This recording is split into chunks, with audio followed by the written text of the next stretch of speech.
I'm Diana Renn. I'm the author of Tokyo Heist, which was published by Viking Children's Books in June of this year, and it's a contemporary mystery set in Seattle and Japan. Sure, it's about Violet Rossi. She is 16. She's a huge Japanophile. She's a budding artist. She's a manga fan, and she uses her visual skills to solve a mystery surrounding some missing Van Gogh sketches and a corresponding Van Gogh painting.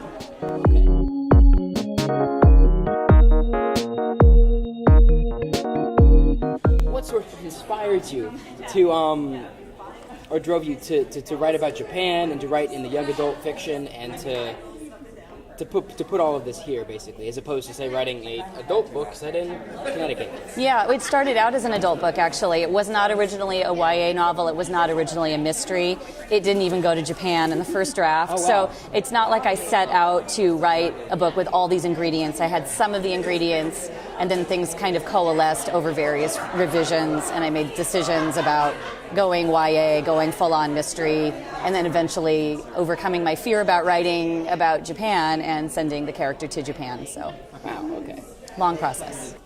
I had traveled to Japan in 2004, and it was just a 3-week trip with my husband that really stayed with me. There were a lot of experiences and images I wanted to explore in fiction. I'm also from Seattle originally, and there's a lot of Japanese culture there. I've had many Japanese friends and students over the years, so I think ideas that I wanted to write about Japan, that wasn't new, but it was a question of merging it with the characters I was working on and the storyline, and it took a while to braid all of those together. But I was a little afraid to write a book set there because of the research involved, and I wasn't sure I could return to check facts, but in fact, because of the internet and helpful friends and books and lots of other resources, I was able to do that. Tell me why you like writing adult fiction, or why you don't, or just that you started out writing a book that wasn't, and you ended up with something that was. Yeah.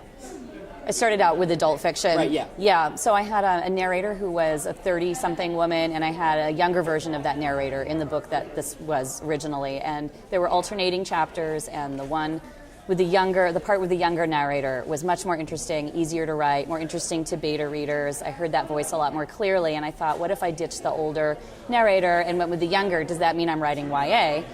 This was around 2005 when vampires were all the rage, and I knew this was a vampire-free novel, but I decided I'm just going to go with a younger voice, and if it's YA, oh well. If it's vampireless, that's fine. I'm just going with it, and that was the right choice.